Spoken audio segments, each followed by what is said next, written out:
할머니의 팔순잔치가 열리며 오랜만에 온 가족들이 모였습니다. 여성은 친척들에게 인사하랴 할머니까지 챙기느라 분주한데요. 할머니는 여성을 옆에 두고 가족 기념사진도 찍습니다. 그런데 이 여성, 진짜 가족이 아니었습니다. 대체 어떤 비밀을 숨기고 있는 걸까요? 자, 이 정말 제보 사연인데요. 웬 여자가 남의 팔순잔치 와가지고 다른 사람... 자, 먼저 사건의 시작은 6년 전이네요. 일단 제보자분은 40대 여성이고요. 지금 말씀하신 것처럼 6년 전에 남편과 이혼을 했었습니다. 한 차례. 왜 이렇게 말을 하는지는 잠시 후 말씀드리겠는데, 그런데 이제 남편이 약간 시부모님과 이 남편이 뭐 했던 행동 같은 것들이 조금 뭐 합리적이지 않다라고 해야 될까? 그런 어떤 남편이 오히려 이렇게 뭐 시댁에서 손 벌려서 돈도 빌리고 또 이런 걸로 갈등도 빚고 그랬던 모양입니다. 그래서 여성이 그런 부분들이 좀 이 자기로서는 이해하기 어려운 상황이었고, 이혼을 먼저 하자고 얘기를 하고 남편도 이혼을 하겠다라고 해서 이혼을 했답니다. 근데 여성분의 직업이 출장이나 야근이 이렇게 많은 편이기도 해서 아이는 남편이 키우기로 양육권을 남편에게 이렇게 넘기는 그런 조건으로 이혼을 했대요. 근데 하필이면 이혼한 지 3개월 정도밖에 되지 않아서 이 10살밖에 되지 않은 아들이 굉장히 큰 병에 걸렸다고 합니다. 그러다 보니까 이제 이게 부모 마음은 또 다르지 않습니까? 그래서 남편도 이거를 좀 극복해서 우리가 아이를 좀 잘 키워보자라는 의미에서 재계약을 했습니다. 자, 남편이 먼저 이혼 요구를 했고 뭐 시가에서 막 막말을 들은 그런 것도 있어가지고 합의 이혼을 했어요. 자, 그런 건 줄 알았는데 남편과 재결합을 한 이후에 진짜 이혼을 한 이혼 사유를 알게 됐다는 거죠. 네, 여성이 하루는 남편 신분증을 꺼내려고 지갑을 열었다가 영수증 하나를 발견하게 됩니다. 이 고급 레스토랑에서 쓴 영수증이었는데요. 그런데 날짜가 지난 주말이었는데 이때는 남편이 친구들과 낚시를 간다고 했던 날이었습니다. 그래서 여성은 남편의 휴대전화를 확인했고 역시나 불륜이었고요. 그런데 문제는 이혼 전부터 이어져 왔던 불륜 관계였습니다. 게다가 남편과 상간녀는 아내의 사진을 공유하면서 완전 아줌마다 이렇게 좀 뒷담화까지 하기도 했습니다. 여성은 상간자 소송을 하겠다고 화를 내는데 남편은 아들이 아프기 전의 일이다. 현재 내연녀와는 헤어지기로 이야기가 다 끝났다. 이렇게 용서를 빌었습니다. 이 여성은 고민 끝에 이 아들을 잘 돌보려고 남편이 용서를 했고 부부는 잘 살아보자는 의미로 혼인신고까지 완료를 했습니다. 그런데 1년 뒤에 여성인 어떤 남편이 어떤 여성과 함께 같은 아파트 다른 동에서 팔짱을 끼고 나오는 모습을 목격을 하게 됩니다. 아니, 같은 아파트 사는 여자랑 또 바람이 난 거예요.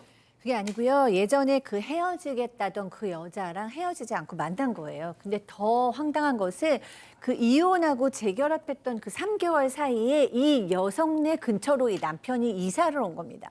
그리고 본인들은 한 번도 헤어졌던 적이 없고요. 정말로 화가 나는 건 동네에서는 다 그 여자가 본처인 줄 알고 있고 오늘 제보하신 분이 상간녀인 줄 알고 있었던 거예요. 왜냐하면 너무 공공연히 미용실을 가거나 뭐 세탁소를 가거나 다 우리 남편이에요. 이렇게 소개를 했대요. 그리고 심지어 어느 정도냐면 우체국 직원도 그 남편의 등기를 상간녀한테 사모님 그러면서 전해줬었다고 합니다. 세상에. 그러니까 이 제보자인 여성은 아이가 너무 아프니까 그거에 정신이 없으니까 이런 사실을 전혀 모르고 지냈던 겁니다. 자, 상간녀가 동네에서 이렇게 당당히 다닐 수 있었던 뒷배가 있었습니다. 자, 제보자의 얘기 직접 들어보시죠. 팔순이었는데 자기들이 이제 팔순 잔치를 하는데 저한테만 안 알리고 자기들끼리 부패를 얻어가지고 뭐 한복 입고 가족 사진까지 다 찍어놨더라고요. 그 여자하고 한복 입고 같이 찍혀갖고 있는 사진이 크게 뽑아갖고 안방에다 걸어놓고 그랬다 하더라고요. 박 변호사님, 야. 그러니까 이거야. 예. 어머님이 인정한 며느리는 나야. 상간녀 시가 행사에 불려다면서 본처 대접을 받고 있었습니다. 이 시 할머니죠. 시할머니 이 팔순 잔치에 상간녀가 상간녀 자식하고 같이 가서 같이 기념사진을 찍었어요. 찍으면서 가족이고 시가 안방에 이게 걸려 있다고 합니다.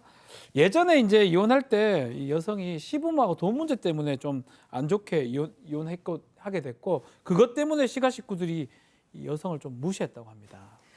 자, 이거 그냥 보고만 있을 거예요, 이거. 네, 근데 제보자 아들은 수술까지 받을 정도로 좀 위중한 상태였거든요. 그런데 이런 상황에서 남편이랑 이혼을 하면은 이 병원비와 생활비를 어떻게 감당하기가 힘들었던 겁니다. 그래서 결국 아들을 최우선으로 생각을 하고 이 여성은 남편의 불륜에 대해서는 침묵을 했습니다. 아이고. 그러다가 어느 날 남편과 상간녀가 동네에서 손을 잡고 다니다가 여성과 딱 마주친 겁니다. 이 제보자와 네, 그래서 여성이 아들 보기 부끄럽지도 않냐 이렇게 한 소리를 했는데 남편이 상간녀가 보는 앞에서 여성을 차로 끌고 가서 목까지 조르면서 폭행을 했습니다. 당시 여성이 막 캑캑거리는 걸 보고 나서 상간녀가 쇼하고 있네 이런 막말까지 내뱉었습니다.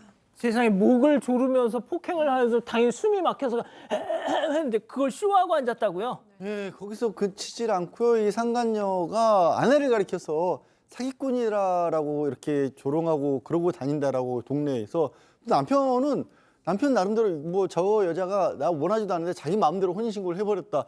이 제보자분은 아들 때문에 꾹 참고 지금 참고 살고 있는데 그런 얘기를 하고 있는 거고 근데 천만다행인 게 아들의 그 큰 병이 예. 이제 완치를 5년 만에 했답니다. 아유, 다 나았대요. 세상에. 근데 여기서 아들이 제보자분한테 먼저 엄마 나 이제 나 다 나았으니까 그 여자 벌 주자 그랬다라는 거예요. 세상에. 어린 아들이 이 상황을 다 알고 있었던 겁니다. 그래서 이 상황에 대해서 용기를 내서 제보를 결심하셨다고 합니다. 아들이 완치됐고 엄마에게 엄마 꼭 저 여자 벌 주자 해서 오늘 이 제보 결심하셨다는 겁니다. 자, 여기서 오늘의 궁금증 짚어보죠. 자, 상간녀가 본처 행세를 하며 위풍당당 6년째 저짓 중인데 이제라도 상간자 소송 가능할까 이렇게 묻고 계십니다. 자, 우리가 이제 일단 사실혼 얘기를 좀 하지 않을 수가 없는데요. 사실혼처럼 보일 수도 있어요. 왜냐하면 본처 대접을 해주기 때문에. 그렇지만 우리 법상으로는 법률혼이 있는 데는 사실혼은 아무런 의미가 없습니다. 그러니까 중원적, 불법적 사실혼이라고 보거든요. 그 상간녀가 했던 행동들은 인정받을 수가 없습니다, 법적으로. 그리고 지금 이제 소멸시효 같은 게 이제 문제가 될 수가 있는데 계속 부정행위가 지금 계속 반복되고 있기 때문에 네네. 시효도 큰 문제가 없을 것 같아요.